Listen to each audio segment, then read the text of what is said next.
I wanted to, if we could do this, could we go through some saves? Like That'd be great. Yeah, play some video and just kind of talk about, if you remember them. They're all from last season, so hopefully you do remember them. But let me go ahead and share my screen.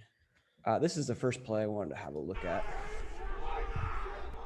Denver 1 for 6 in their last game. With the man up, big shot, wide of the mark, taken by Reed Batt. Oh man, I love that play so much. So for those who are listening to the audio, so there's a shot, wide of the cage, and you chase it out. Yeah. Has that always been sort of a part of your game? It has been. Yeah, that's definitely been part of it, because as a goalie, your first job is to make the save. But whenever you can steal a possession, whether it's a chase or a ground ball outside the net, or like say picking off a cross crease pass, whatever, it's always important, because you know what? You're always there to stop the ball, but it's the most important thing is getting possession back to the offense. So if you could do that in any way, it's just huge. So I've always been good at, kind of timing it up and realizing the ball is going to miss the net and just hustling back there. But this play was definitely special to me. I think this was probably the first play I made in college. I had given up a quick early goal against Denver, one that I would have liked to have back, but it was my first one. I wanted to get it out of the way. It was fine. But you could obviously see I'm a little emotional here. I give a fist pump. I think that was my first play I made during the season, and it was definitely exciting, but good chase. Yeah, I love it. Well, they're man up too. I mean, so man up. Yeah, they're man up, and you win the possession. And I mean, this is any goalie. I love this. Like, boom, give a little, like fist pump, fire up your team. Like, you just made a great play, and if you don't do that, I feel like you're missing an opportunity. Yeah, exactly. And I was feeling it. I remember that. I was excited for that. You should be. Yeah. The other thing too, like, we talked about, not going down to your feet. Like when you don't do that, like that leaves you in perfect position to chase it out. Cause if you drop to your feet right there, guess what? Denver ball, they're still man up, right? Yep, exactly. And you're just able to do different things. Like even if it's a rebound and you're on your knees, you're in big trouble, because then you have to get back up and play it. But it's almost impossible. When you're on your feet more, it gives you a better chance to do things like that. Quick rebound, or come out, get a ground ball. If you give up a rebound, something that's you can't do when you're on your knees. Yep. Awesome. Let's see, next play here. All right, this save is absurd. So this guy rips one. Let's just actually watch the whole play before we. Sullivan is there though to keep possession for the Pios. Skip pass. Blair will shoot this one.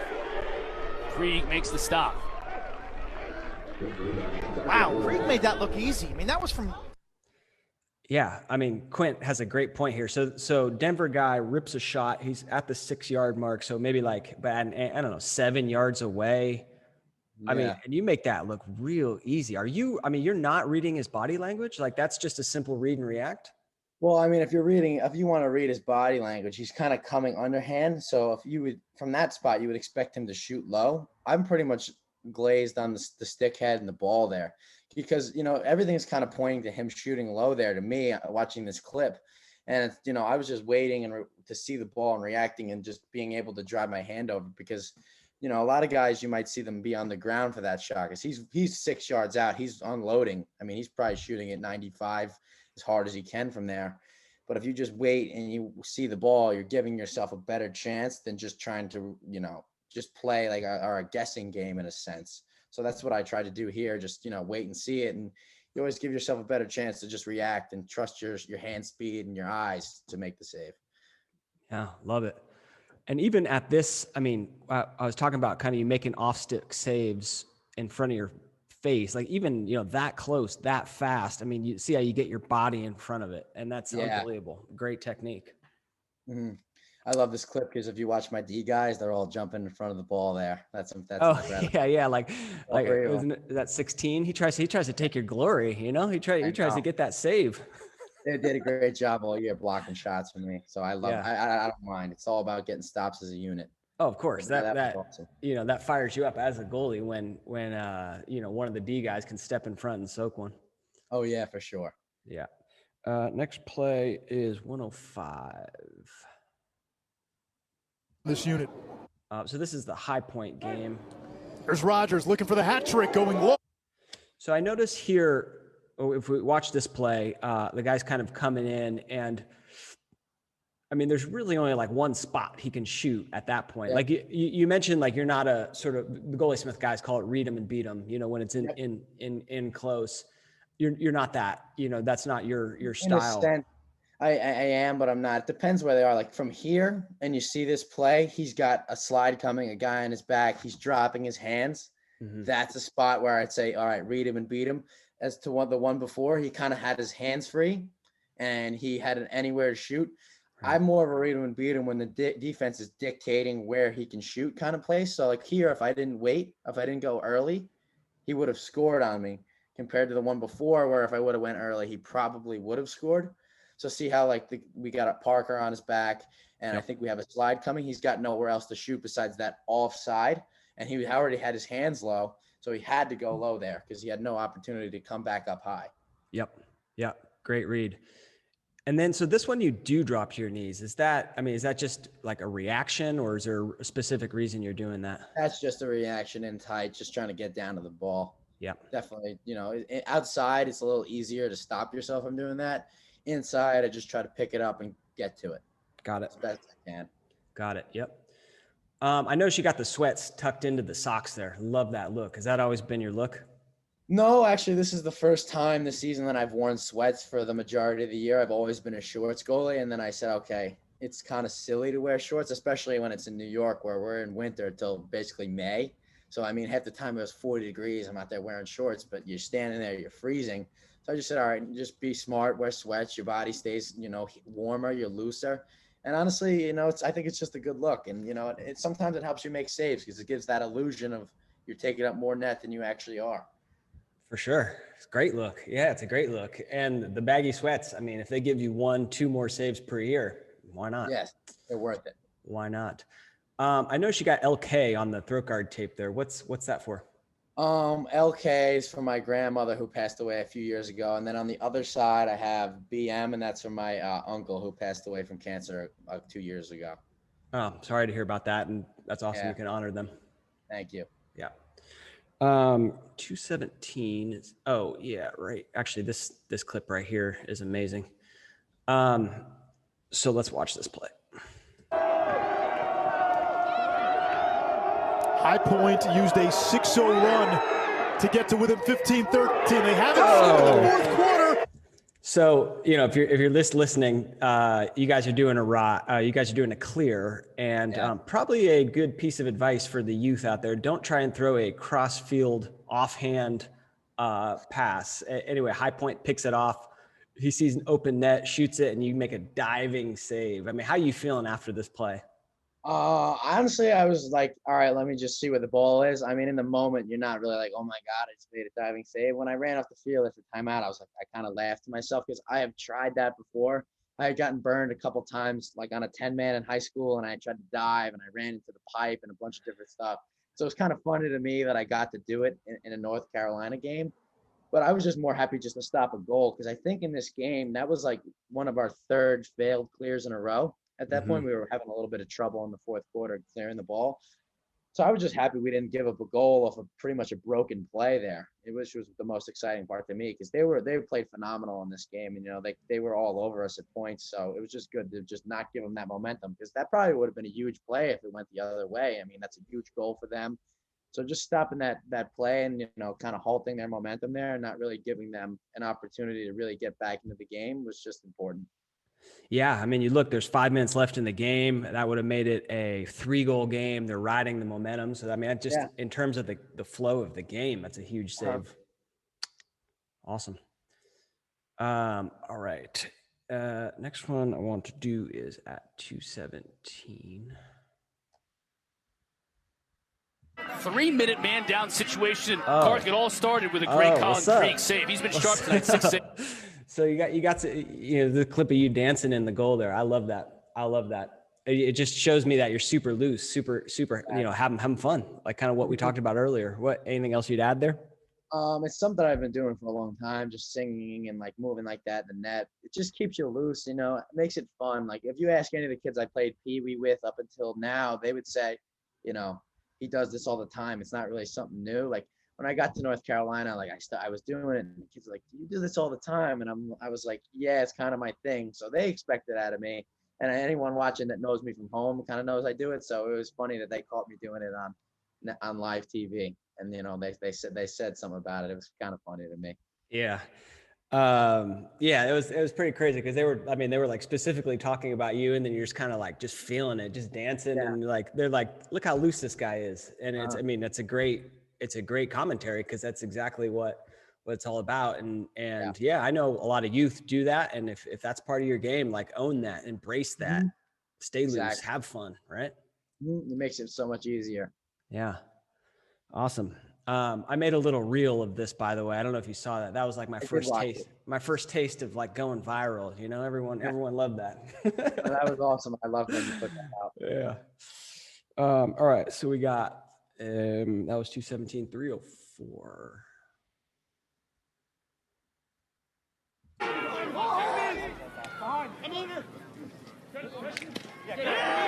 Krieg is there again. Yeah, this was a save. The comment I was going to make. We already kind of made that comment, but it's a pretty fast shot. Like, I don't know how far away he is, like call it 10, 11 yards, but off stick, and your head's like right behind that. And you can also see kind of in this one that shoulder technique that we were talking about. So not like, not in close a little bit, but kind of out a little bit and relaxed. Yeah. Yes, you can.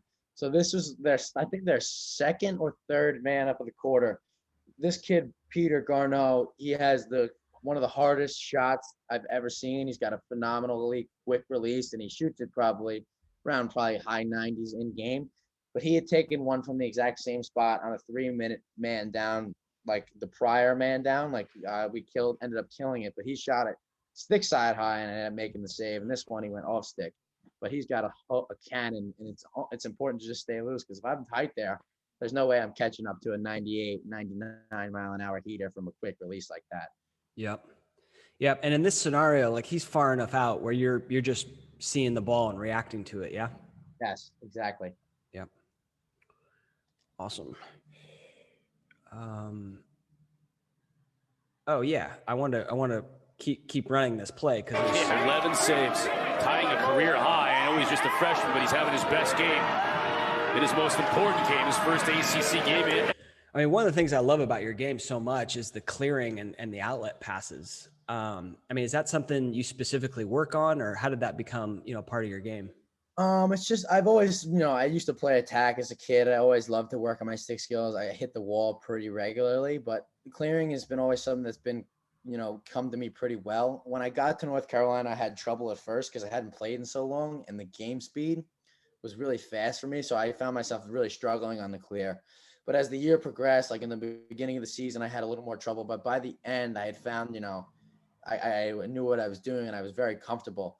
But in a situation like that, you have your man down, you're going to get a guy on you. Mm-hmm. And you just got to trust your athletic ability. And for some reason, I just knew we were going to have a guy coming out of the box or in that area. So I was just instantly looking for it. And I kind of saw he was open, but I didn't have really any space to get my hands free to throw it until I kind of ran up a little further. But it was ultimately just a good look, and happy that Brian ended up popping out for me there. Yeah, a lot of youth goalies say, like, well, what do I do if somebody's on me, in the clear, right? And to which I say, like, you always want to have like a dodge or be comfortable with your stick, have that in your game, because like if you need to, you can run up the field while taking whacks on the arm until you can get your hands free and find that guy. So exactly. Yeah, it's definitely important to just be comfortable with the ball. And that's why I think playing different positions at the youth level helped me for sure, because I've always been comfortable with the ball on my stick. I've never been afraid to run away from guys or try to make a move and escape.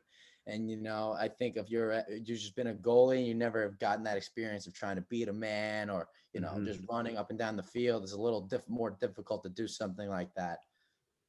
Yep, totally agree. Yeah, I started out as a midi. And my face dodge as a goalie, legendary, Colin. I don't know if they're still talking about it in Berkeley, but I hope so. My moves, I think it's probably the toe drag, the one hand, walk the dog a little bit. I love it. And then do you give them a little look back to see, No, I don't, because, if I did that, I'd probably get caught from behind. So I just try to stay with my eyes up in front. So I try to get rid of the ball. I love it. 751. So there's tons of great saves in here. And if you haven't, for people listening, check out, I put this up on my YouTube. So you can check out these highlights. Sick. But this one, UNC's defense at Collin Krieg continues to be locked down. oh, I love that play. 75, 80 yards in the air. I mean, that's unbelievable. Is that something you kind of practice or? No, honestly, I mean, it was kind of a lucky pass. I never thought that I would actually be able to hit. It wasn't my plan to hit him. I kind of just threw it down there, and it worked out that his guy kind of fell asleep, and then he ended up popping to the ball. But I put it in a spot where I saw the bulk of our attackmen. We had two lefties out there, it looks like. So I kind of just threw it up there, hoping, maybe get a ground ball, scrum, whatever. But it ended up working out that his kid fell asleep. The guy who was guarding him, see how he's asleep over there. Yeah. And then he ended up catching it and was able to have his hands free and ripped a good shot there. And I mean, it was kind of like, whoa, I didn't expect that to happen. And it was at the end of the quarter. So, just take the chance, and there's nothing wrong if it doesn't work out, because they're not going to be able to come down and get the ball back. So might as well just try it. Right. Love it. There we got a little bit of the mohawk going on. Why do you go with that style? I don't know. I just, as a kid, I always wanted one, and I just never got it. So I was like, all right, I'm in college, I got a lot of free time on my hands. Let me try it out and see what happens. It kind of worked out. It kind of became my thing during the season, and then I liked it. So I kept it going throughout the year. And then I was coming home, and I was like, all right, I can't walk around my house like that. My mom really wouldn't like the look at me. So I decided to just cut it. But I definitely think the mohawk will be making another appearance in my college lacrosse career for sure. Yeah, baby. Awesome. Well, thank you for going through that. That was tons of fun. And congratulations, like I said, on an amazing first year. I mean, as a freshman.